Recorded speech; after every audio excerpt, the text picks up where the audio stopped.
Bonsoir à tous et merci de nous rejoindre dans cette émission Foi et Raison. Le plaisir est nôtre de vous retrouver une fois de plus sur ce plateau. Je ne suis pas seul, je suis avec monsieur l'abbé Hubert Katawa, à qui je dis bonsoir, monsieur l'abbé. Bonsoir, monsieur Dany. Comment vous portez? Je me porte très bien. Voilà. Et dans le vif du sujet, nous abordons une thématique qui va encore nous éclaircir comme d'habitude. Monsieur l'abbé, nous avons suivi avec attention l'évangile du deuxième dimanche de Pâques, où on parle justement de la divine miséricorde. Mais nous sommes restés un peu sous notre soif. Et Dieu merci, nous avons monsieur l'abbé qui est missionnaire de la miséricorde divine pour en voir des éclaircissements. On n'a pas très bien saisi la corrélation, le rapprochement, monsieur l'abbé, entre Pâques et miséricorde. On se pose la question, parce que dans l'évangile, on a vu justement que saint Thomas, qui n'était pas quand Jésus-Christ est apparu, et puis notamment il a douté de sa résurrection. Et nous voulons avoir un peu cette précision-là sur ce rapprochement entre Pâques et miséricorde, monsieur l'abbé. Voilà. Vous avez raison quand vous dites que on ne voit pas, ou le deuxième dimanche de Pâques, ou le premier dimanche après Pâques, c'est le jour où nous célébrons la divine miséricorde. Et on ne nous parle pas directement de la miséricorde dans le texte de ce dimanche-là. Et nous nous posons la question de savoir, y a-t-il vraiment un lien entre Pâques et miséricorde? Entre résurrection et miséricorde, parce que nous voyons Thomas d'ailleurs qui doute de la résurrection du Seigneur, et il demande des preuves concrètes de cette résurrection, des preuves tangibles. Alors pour comprendre le lien qui existe entre Pâques et divine miséricorde, il faudrait d'abord partir de ce que nous entendons par miséricorde. Exactement. Alors, nous pouvons donner quelques précisions sur les différents sens du terme miséricorde. Là déjà, on garde notre souffle. Qu'est-ce que nous entendons par miséricorde? Et nous devons savoir une chose. Parler de miséricorde, c'est faire allusion à un cœur humain. Un cœur humain qui est prompt à intervenir quand il prend conscience d'une indigence en train de provoquer la mort d'une vie. C'est facile à comprendre. Donc, il s'agit d'un cœur humain. Ce cœur humain qui est prompt à intervenir, à agir avec efficacité quand il prend conscience d'une indigence en train de provoquer la mort d'une vie. Voyez, la miséricorde. Donc, une intervention pour sauver de la mort, pour arracher à la mort. Et voilà, une sensibilité. Et en même temps aussi, quand nous parlons de miséricorde, ce terme indique également qu'une misère qui s'était emparée de quelqu'un est en train de s'achever brûlé par le cœur qui s'en est aperçu. Voyez? Donc, il s'agit là d'une misère. Une misère qui s'empare de quelqu'un. Une misère qui risque d'entraîner la mort de quelqu'un. Mais cette misère-là est en train de s'achever. Parce qu'elle est brûlée par le cœur qui s'en est aperçu. Vous voyez que c'est le cœur qui est au centre, non? Quand nous parlons de miséricorde, nous voyons le cœur qui est au centre. Ce cœur qui est sensible, ce cœur qui intervient. Quand on dit brûlé par le cœur qui s'en est aperçu, donc c'est comme si une flamme jaillissait du cœur. Mais quand on dit brûlé par le cœur, alors c'est le feu de l'amour. Le feu de l'amour. Et voilà, aussi quand nous parlons de miséricorde, parfois on recourt à cette expression miséricorde pour désigner l'action de Dieu.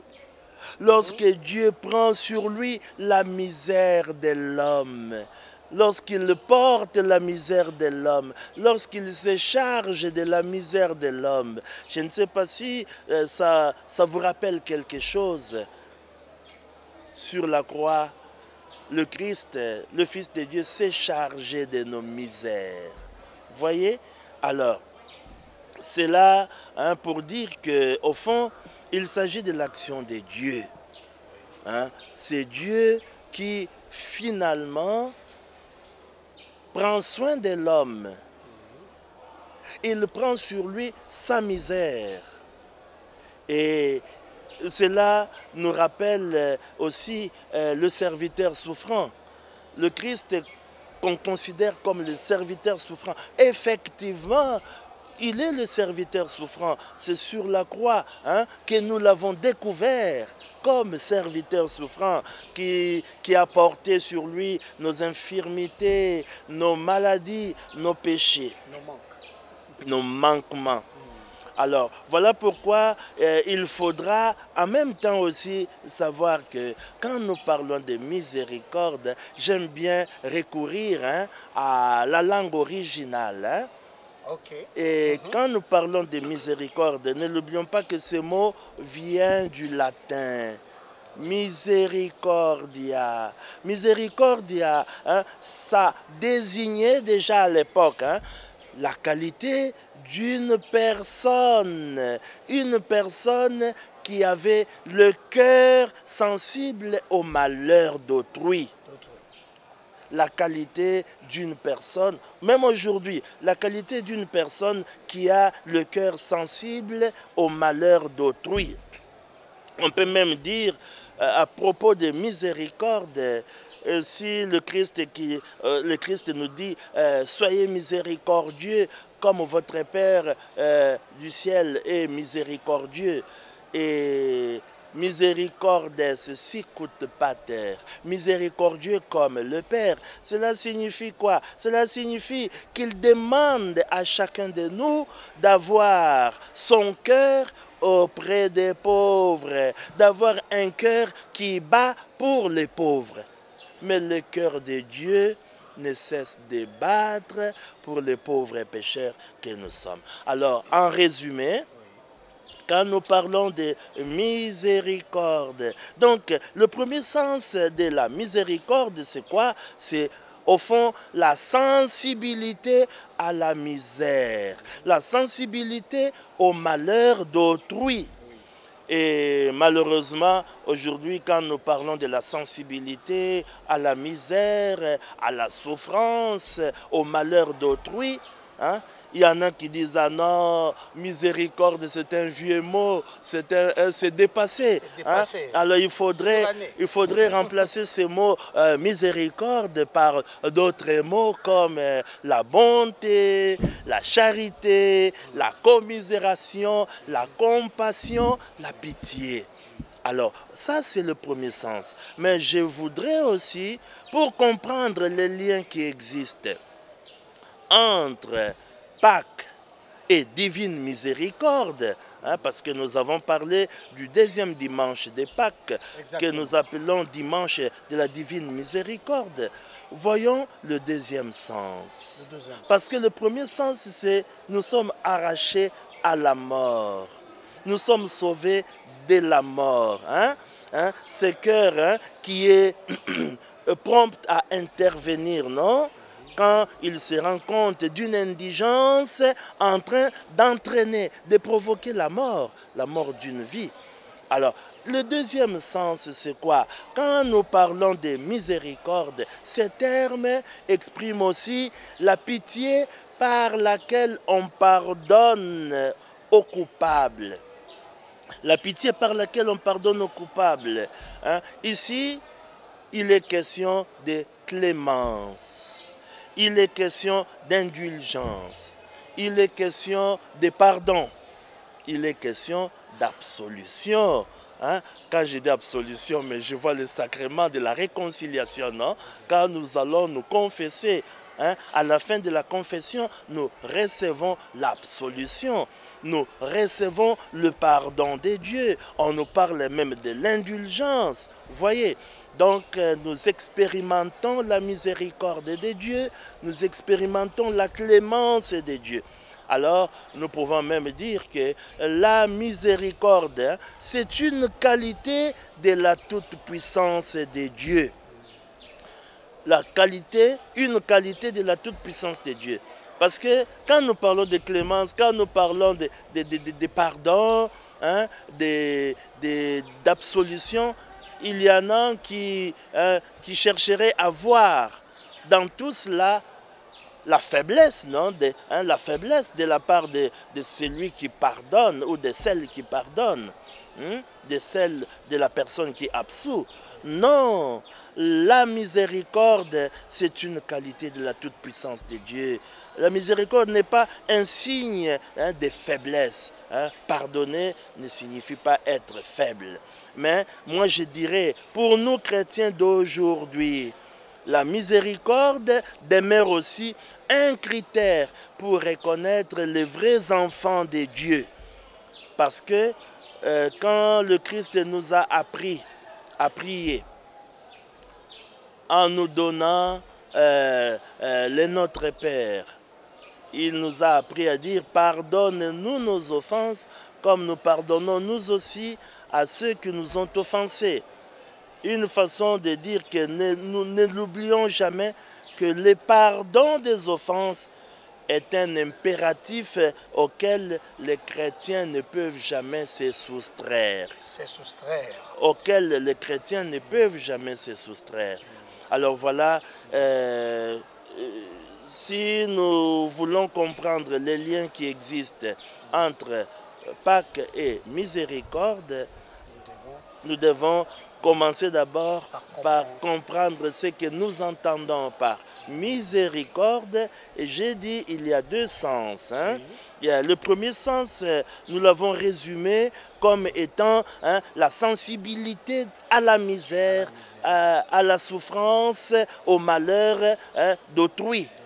Mais pour le deuxième sens, nous avons dit, hein, c'est la pitié par laquelle on pardonne aux coupables. Alors, exactement. Oui, monsieur l'abbé, avec les téléspectateurs qui vous suivent, j'aurais à préciser, hein, vous êtes un missionnaire de la miséricorde divine, et donc nous parlons sous ce contrôle-là. Monsieur l'abbé, j'aimerais quand même que vous puissiez, je ne sais pas, extirper, hein, ou bien établir le second. Le premier sens et le second sens de la miséricorde. Et quand vous parlez de la pitié, on se réfère toujours à l'autre. Et par rapport au premier sens, vous parlez de la sensibilité. Donc l'autre a une place de choix, si je peux comprendre, dans cette approche que vous faites. L'autre a une place privilégiée. Et l'autre est une priorité. Et tel que nous sommes là, je dirais que nous sommes vraiment des bienheureux. Parce que mais chacun de nous a une place de choix dans le cœur de Dieu. Le cœur de Dieu bat sans cesse pour nous. Et ce sont des battements d'amour. Il nous aime tellement qu'il dit à chacun, tu as du prix à mes yeux. Voilà pourquoi quand on parle de la miséricorde, on voit le cœur. Et le cœur symbolise l'amour, le grand amour. Et dans le cœur, il y a le feu de l'amour qui reste toujours allumé. Et c'est ce feu-là qui brûle, qui brûle tout ce qui essaye de détruire la vie, tout ce qui tente à nous rendre malheureux. Et c'est cela. Et nous le savons, nous, le plus grand ennemi de l'homme, c'est le péché. Le Christ est né, nous le savons, l'ange avait dit, c'est lui qui délivrera son peuple de ses péchés. Il nous libère, il nous délivre. Et de même, quand nous parlons de la miséricorde, j'ai parlé de la sensibilité à la souffrance, à la misère d'autrui, mais j'ai parlé aussi du pardon. Le pardon qu'on accorde aux coupables. Et voilà pourquoi, gratuitement, voilà pourquoi quand nous parlons des Pâques, mais vous croyez que la résurrection a été improvisée? La résurrection n'a pas été improvisée. Le Christ est passé par la passion, la mort et la résurrection. Et nous parlons de la passion glorieuse. Vous croyez que le Christ est allé vers la mort tête baissée? Ah non, c'est un homme fort. Il n'a pas reculé parce que poussé par cet amour qui débordait de son cœur, poussé par ce grand amour, cet amour infini. Voilà. Très bien dit, monsieur l'abbé. Nous poursuivons, mesdames et messieurs, dans cette émission, vous l'avez compris. C'est toujours la fête, c'est toujours la Pâque, c'est toujours la résurrection. Et nous allons en profondeur. Monsieur l'abbé, nous voulons maintenant, après avoir compris le terme, le concept miséricorde que vous avez donné en long, en large, et venons-en, Pâques et miséricorde. Aujourd'hui, le lien pour que nous puissions, ensemble avec ceux qui nous suivent de Kinshasa, de Brazzaville, comprendre un peu la profondeur, la quintessence de ce lien qui, je le crois, va nous aider encore à croître spirituellement. Monsieur l'abbé. Alors, quand nous parlons des Pâques, nous disons que le Christ est ressuscité. Ressuscité. Il est vivant. Vivant. Il est parmi nous. Oui. Et il est ressuscité. Nous aussi, nous sommes ressuscités avec le Christ. C'est pour dire que nous commençons une vie nouvelle avec le Christ. Une vie nouvelle avec le Christ. Et voilà, une vie nouvelle. Mais la Pâque renvoie à une vie nouvelle. Nous devenons des hommes nouveaux, des femmes nouvelles, en Jésus-Christ. Le Christ nous a sauvés. Il est passé par la passion, par la mort et enfin la résurrection. Et nous qui sommes ses disciples, nous qui sommes ses amis, nous aussi nous passons par là. Nous sommes morts au péché le jour de notre baptême, non? Baptisés dans le Christ, non? Nous mourrons à nos péchés pour ressusciter avec le Christ et commencer avec lui une vie nouvelle. Alors, il nous a arrachés à la mort. il nous a donné la vie.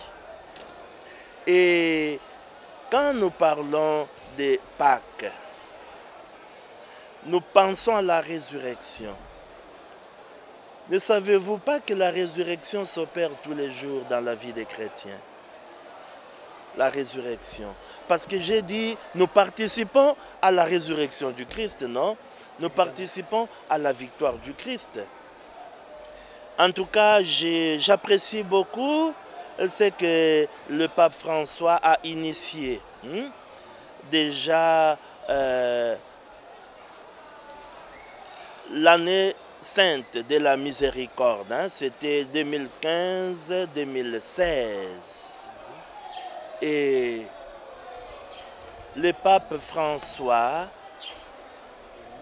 avait envoyé partout dans le monde des missionnaires de la miséricorde à qui il avait donné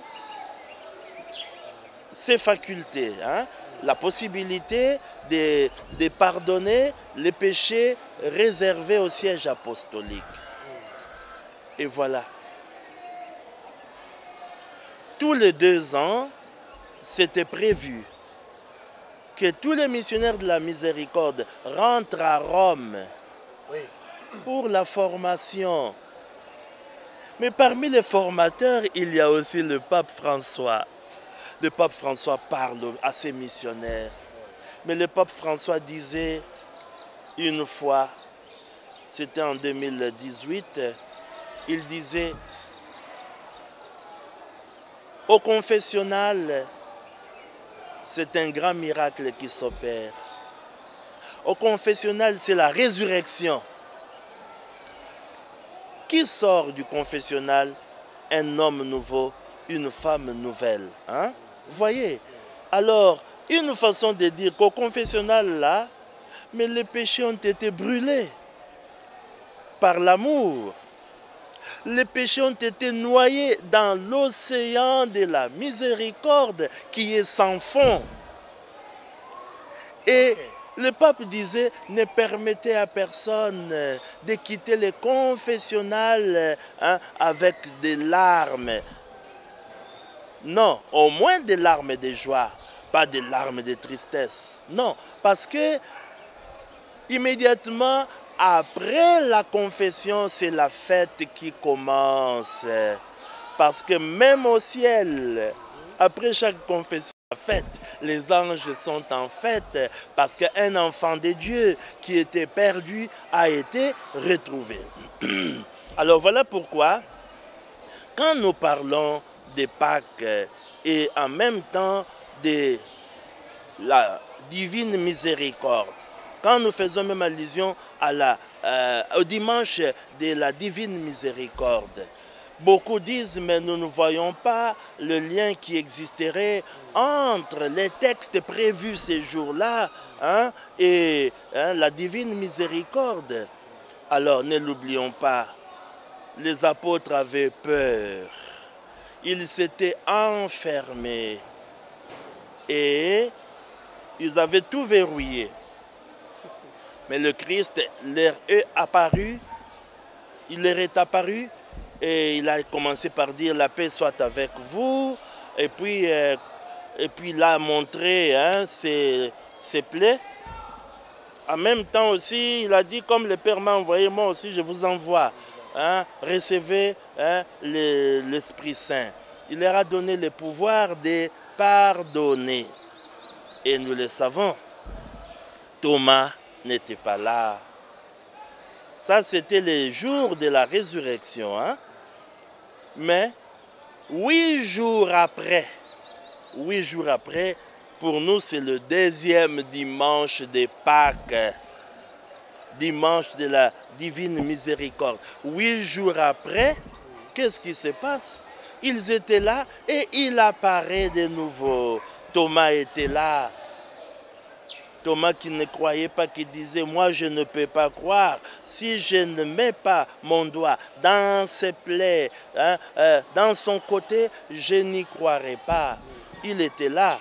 Mais qu'est-ce qui est arrivé? Vous savez, le Christ avait finalement consenti à la demande de Thomas en disant, viens, hein, me voici, mets ton doigt dans mes plaies, hein, à mon côté.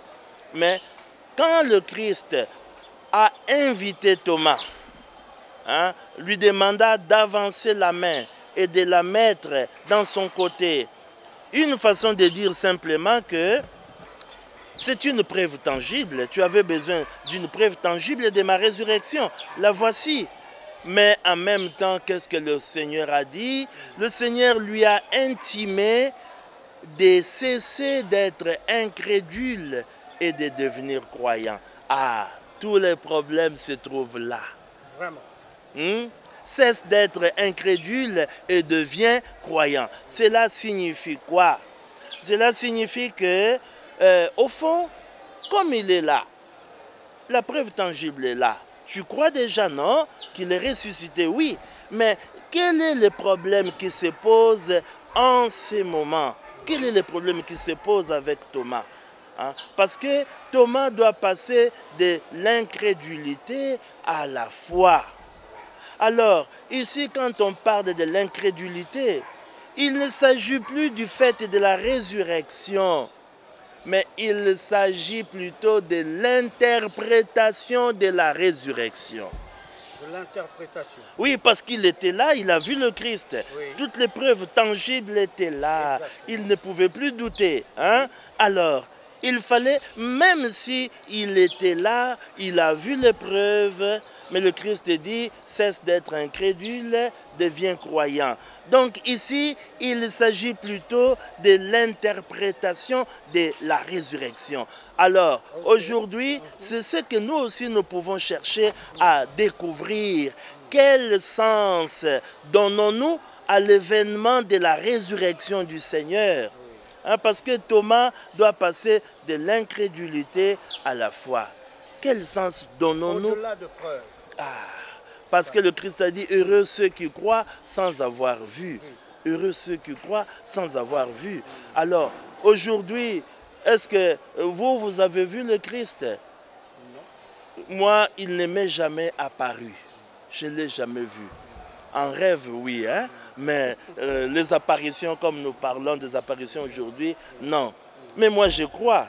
Alors, une façon de dire, aujourd'hui, nous devons plutôt chercher à savoir, hein, l'événement de la résurrection du Seigneur. Le sens véritable. Quel est le sens véritable?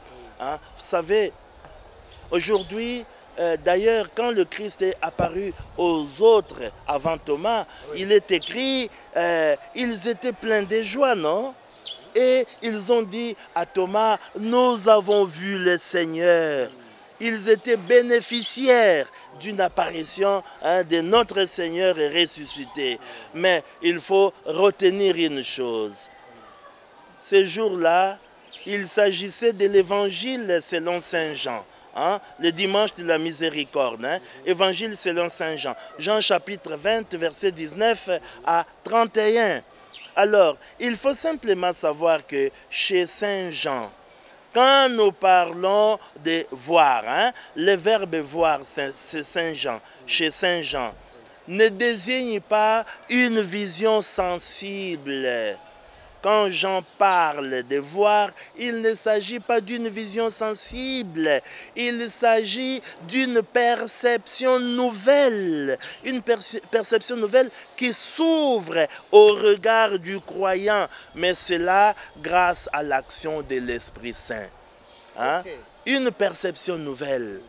Grâce à l'Esprit Saint, à son action, à son intervention. Ah, voilà pourquoi aujourd'hui, une façon de dire que c'est grâce à l'Esprit Saint, l'Esprit du ressuscité, que nous comprenons de quoi il s'agit, que nous découvrons cette présence, hein, qui apparemment demeure invisible.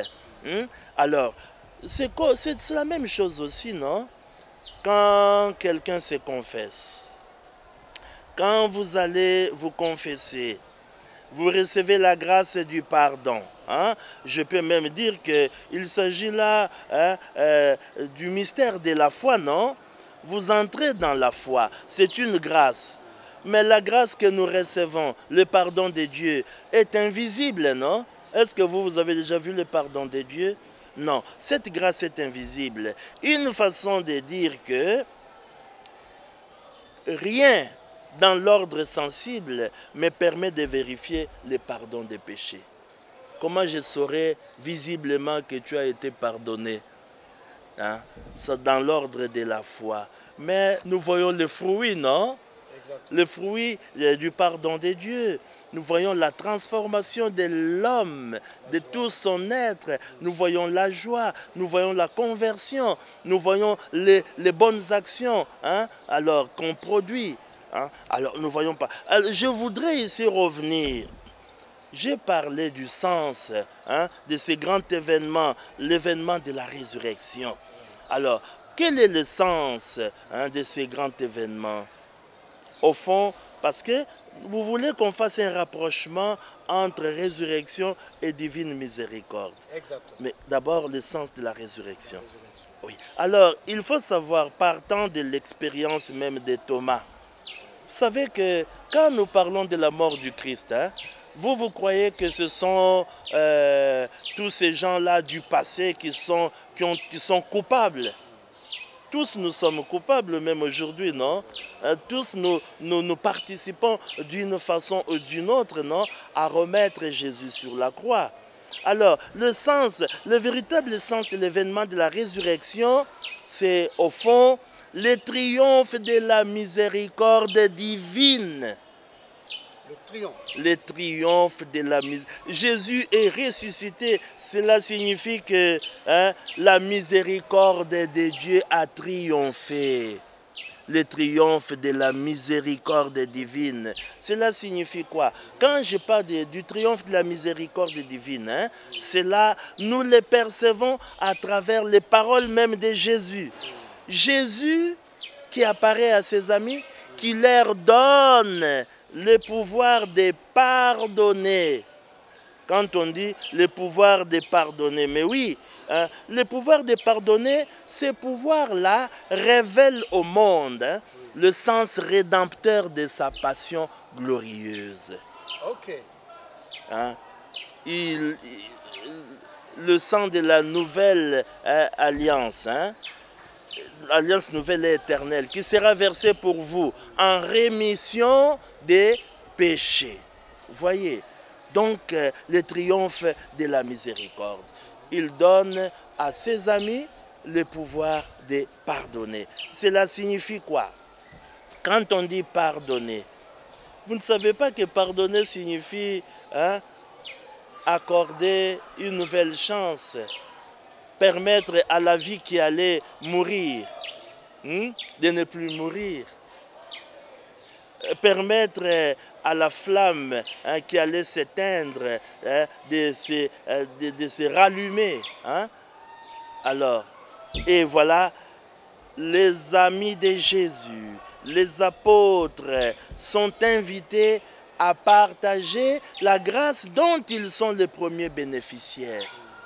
Vous savez, même le pape François, hein, sa devise, hein, appelé parce que pardonner. Appelé parce que pardonner. Nous sommes bénéficiaires, non, du pardon de Dieu, la grâce de son pardon. Mais nous devons nous aussi, hein, partager cette grâce-là. Nous en sommes bénéficiaires, nous devons la partager. Une façon de dire que, au fond, la miséricorde divine, hein, c'est la victoire de notre Dieu, la victoire de la vie sur la mort, la victoire de l'amour sur la haine, la victoire de la lumière sur les ténèbres. Je voudrais placer une question justement sur le pouvoir de pardonner, hein, le pouvoir le prêtre.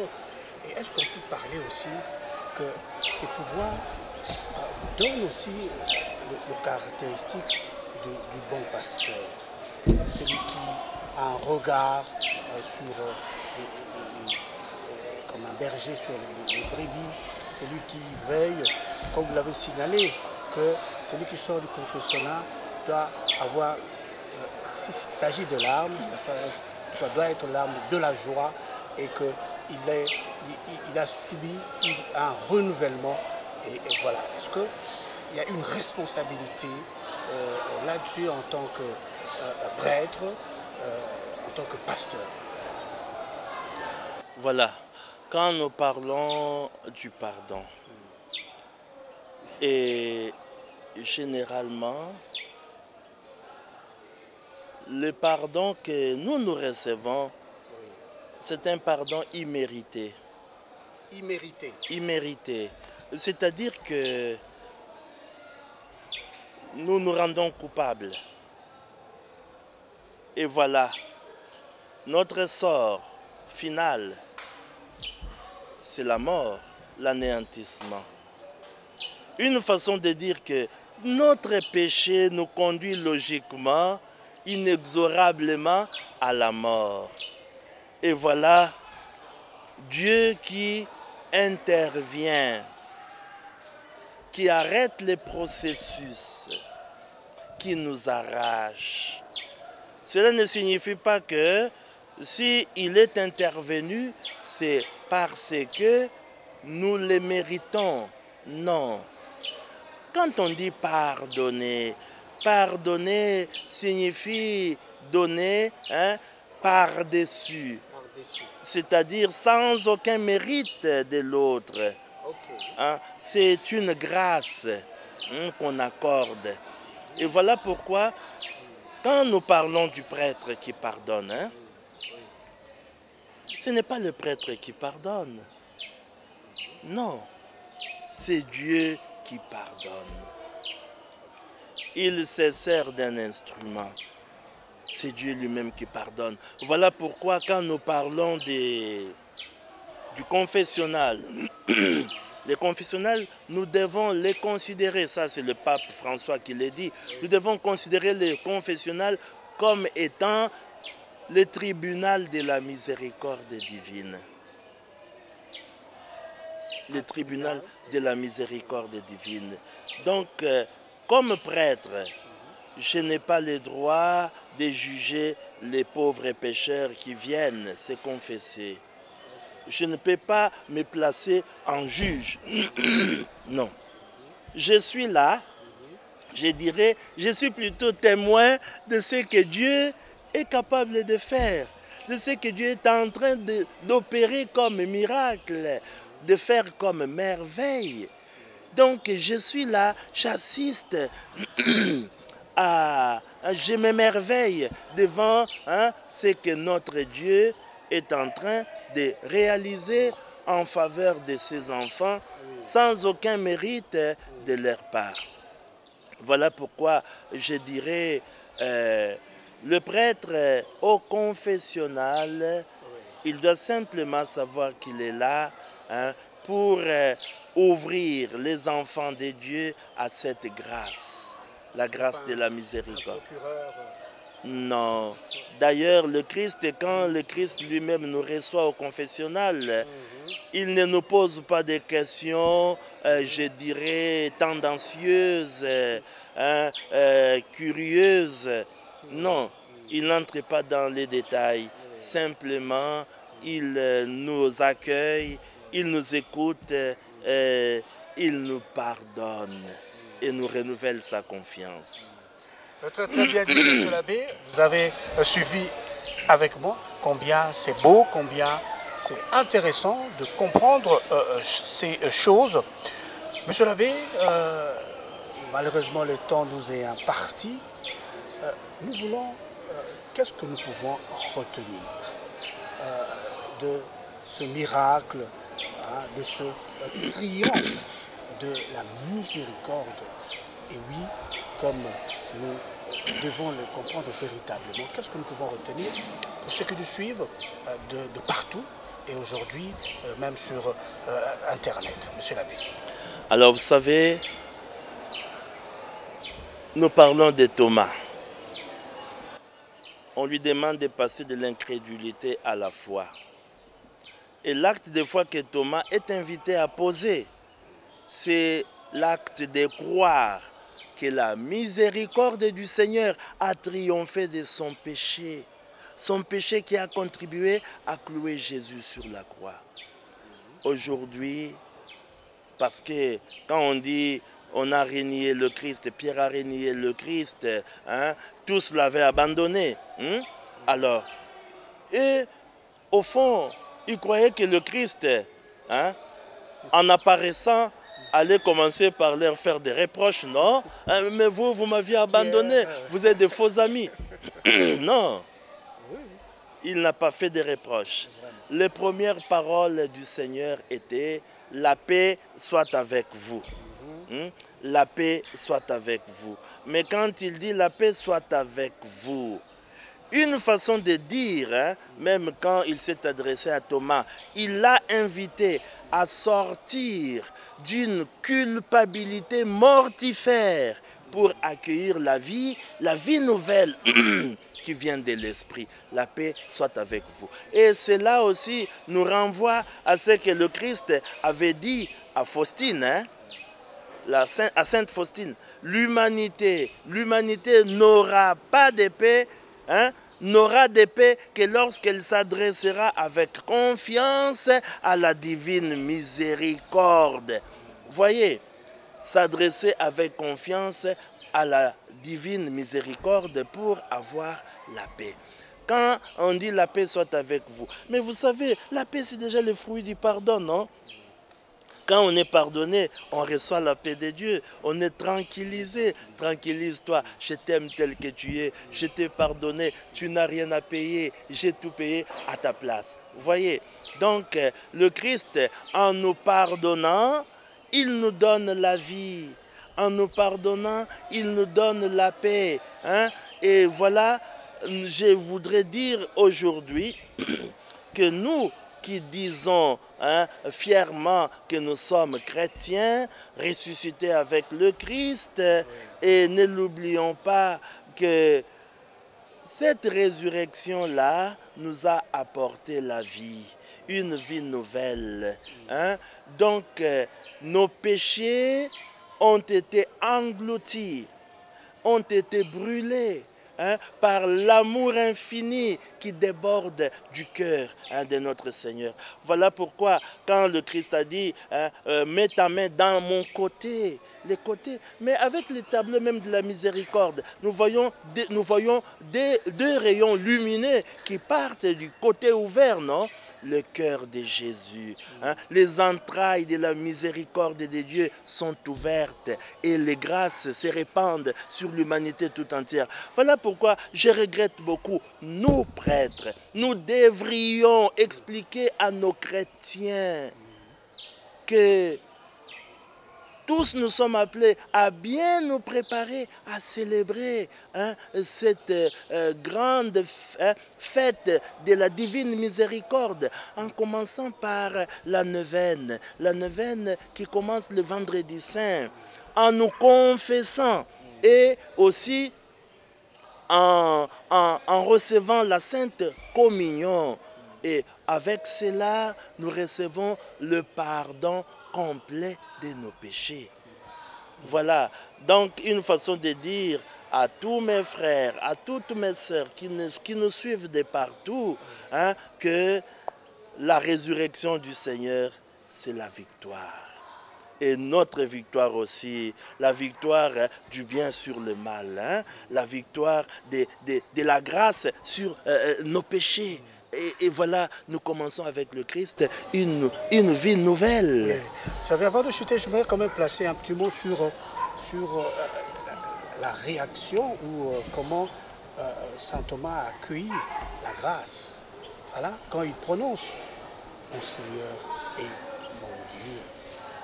Et cette belle confession de la foi, comment nous pouvons capter cela? Enfin, il comprend, enfin, il saisit le sens véritable de cette résurrection. Oui, mon Seigneur et mon Dieu. Mon Seigneur. Et vous savez, il mérite le Christ. Hein? Oui. tous les honneurs possibles, nos remerciements. Mon Seigneur et mon Dieu. Mais mon Dieu, quand on parle du bon Dieu, hein, Dieu, mais c'est celui qui crée, non? Mais c'est le Christ, hein, qui crée à nous un cœur nouveau, un esprit nouveau. Donc avec la résurrection du Christ, mais c'est une nouvelle création qui commence. Une création merveilleuse que la première création, hein, que nous trouvons dans Genèse. Non, avec le Christ, mais c'est une nouvelle création qui commence. Alors mon Seigneur et mon Dieu, et là, au fond, qu'est-ce que l'Esprit Saint a permis à Thomas de reconnaître en Jésus le Fils de Dieu, vainqueur du monde, mais vainqueur du monde par l'effusion de sa miséricorde. Quand on dit l'effusion de sa miséricorde, j'ai dit, dans l'eau et le sang jaillit de son côté transpercé. Aujourd'hui, malheureusement, nous ne faisons pas allusion au Sacré-Cœur de Jésus que nous devons vénérer tous les jours de notre vie, hein, source de tout bien. Et j'avais même parlé de ces deux faisceaux lumineux que Sainte Faustine a vu sortir du cœur ouvert de Jésus pour illuminer le monde. Alors, mon Seigneur et mon Dieu, une façon de dire que nous aussi, nous reconnaissons en Jésus-Christ celui qui a vaincu, celui qui nous permet de vaincre, celui qui nous accorde, hein, la possibilité, hein, de vivre d'une vie meilleure, hein, qui nous a arrachés à la mort, aux ténèbres, pour nous faire passer à son admirable lumière. Très bien dit, monsieur l'abbé. Nous sommes arrivés à la fin de cette belle émission. Mesdames et messieurs, vous avez suivi. Et oui, donc c'est ça. Vivre cela tous les jours, comprendre que Dieu nous a aimés et cela est sans réserve. C'est à nous aussi de nous engager. Et nous prenons déjà rendez-vous le dimanche prochain. Mais en attendant, portez-vous bien sur les antennes de la télévision catholique Elikia. Et je vous dis bonsoir. Nazali